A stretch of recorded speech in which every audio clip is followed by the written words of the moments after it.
د بېنظیر روپۍ چې دی هغه به تاسو ته په جیس کیش او په ایزي پیسه باندې وس میلاویږي د سیټ ته به تاسو ته کاري کې د کس د دې په باره کې کمنټس کړی دی وایي په ایر واي نیوز باندې موږ کتلو چې په هغې کې ویلو چې تاسو ته به اوس په ایزي پیسه او په جیس کیش باندې چې دی دغه روپۍ به میلاویږي ځینې کسان وایي نوی قسط چې دی دا به کله نه شروع کېږي ځینې کسانو ته د اندراج دپاره میسج راغلی او هغو تر اوسه پورې اندراج نه دی کړی ځینې نوي کسان دي هغه وایي چې موږ به هم اندراج کوو او داسې نور اهم معلومات چې دي هغه به سره هم په دې ویډیو کې شیر کوم خو د هغې دپاره به ویډیو پوره ګورئ یو لایک شیر کمنټ چې دی ویډیو له به لازم ورکوئ بل لا د ویډیو معلوماتي او د غریبانان دپاره نو تاسو راواخلئ مخکې شیر کوئ چې نورو کسان ته هم ورورسي نو ځینې کسان دا خبره کوي چې موږ ته به وس پیسې چې دي هغه په ایزي پیسه او په جیس کیش میلاویږي نو د دې نه مخکې موږ په دې باندې ویډیو کړو چې د نور بینکونه چې دي هغه یو ځای کړي دي لکه مخکې به تاسو ته دا په یو بینک کې میلاوېدل لکه زموږ په صوبه کې چې دی الفلا بینک والا چې دی خالي به دغه روپۍ ورکولې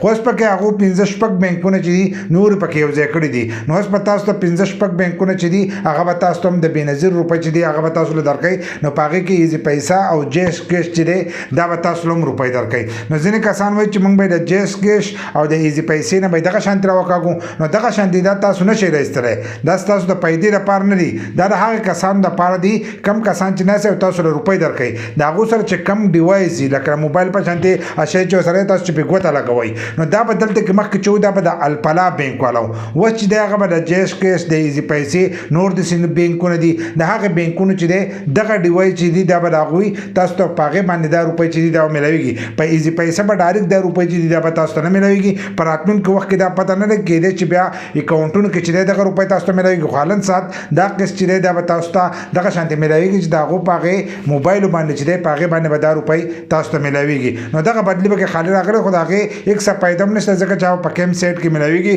او هغو د دې د وجې نه دار سره شروع کړي که ډېرو کسانو به دا خبره کړې چې زموږ نه روپۍ کټ کېږي نو د روپو د کټ کولو د وجې نه چې دی هغو دا قسمه پروګرام چې دی هغه شروع کړی دی او په راتلونکي وخت کې کېدای شي چې اکاونټونه هم شروع کړي چې بیا به ستاسو اکاونټ او هغه اکاونټ ته به ډایرکټ د روپۍ راځي نو تاسو ته به کیم سیټ تلو ته هم ضرورت نه او دغه شان دوکانونو تلو ته چې دی هغې ته به هم ضرورت نه نو هغه پکې په راتلونکي وخت کې به نوي نوي اپډیټ چې دي دا پکې یو ځای کوي خو کومو کسانو چې په جیس کیس باندې بیا موږ ته میلاویږي یا په ایزي پیسه او ایر واي نیوز هغه دغه ویډیو چې دا هغه موږ هم کتلې ده هغه موږ هم کتلې ده خو هغه به دې کې غلط شوي دي هغه ویلي چې دا به تاسو ته په ایزي پیسه او په جیس کیس میلاویږي نو په دې باندې چې دی دا به نه میلاویږي دغه ډیوایس چې دی دا به د هغو سره په هغې ډیوایس به تاسو له درکوي او په راتلونکي وخت کې دا پته نه لګي ځکه ځینې کسان به دا ویډیو لیټ ګوري نو هغو ته پته نه لګي ځینې کسان وایي چې نوی قسط به د کله نه شروع کېږي نو قسط خو د دې نه مخکې موږ تاسو ته هم ویلي دي چې روپۍ شروع شي دي په ځینې ضلعو کې میلاویږي کومو کسانو چې خپلې روپۍ راغستې دي هغه لازم کمنټس وکړئ چې موږ خپلې روپۍ راغستې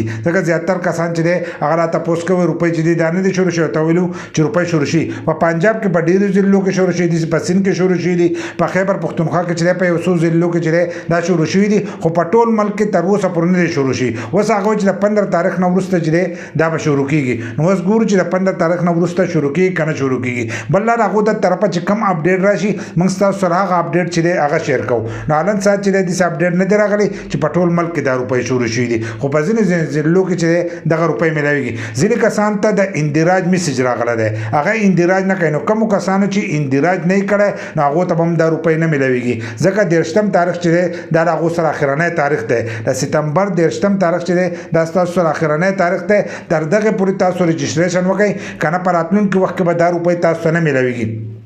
ځینې کسان دا خبره کوي چې موږ رجسټریشن وکړو د دې سره به روپۍ بندېږي که تاسو یې وکړئ او که ویې ونه کړو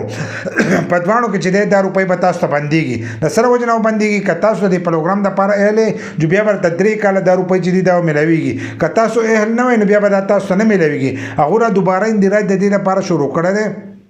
ګوري چې کم کسانو مالی حیثیت برابر شي نه هغه کسان به ته وکاږي او کم چې غریبانان دي هغه به دې کې پاتې خو کومو کسانو چې رجسټریشن ونکړو که هغه غریبانان وي خو هغه به د دې پروګرام نه چې دی ډایرکټ به وځي په دې کې ځینې نوي کسان دي هغو رجسټریشن کړی رجسټریشن کړی دی نو هغه دا خبره کوي چې موږ به هم دوباره اندراج کوو نو دوباره تاسو نه شئ کولی د هغې لپاره 2 کاله دي 2 کاله چې دی په 2 کاله کې تاسو دننه دوباره رجسټریشن نه شئ کولی 2 کاله چې دی تاسو به صبر کوئ که تاسو اهل یې جو روپۍ به درته میلاویږي که اهل نه نه اهل رترازي نو بیا به 2 کال چې دی هغه ته به صبر کوي او کم کسان چې د دې پروګرام د لپاره اهل شي نو 3 کال چې دی د روپۍ به تاسو ته ملاويږي 3 کال پس چې دی تاسو به دوباره اندراج کوئ دې ته ویل کېږي ډاینامیک سروې نه هم د دې لپاره شروع کړی چې کم کسان په کمړه شي یا مالی حیثیت برابر شي یا نور څه داسې په دغه پکې راشي نو دغه کسان به وکاږي او نوي کسان چې دي هغه به دې پروګرام ته رادن نه کېږي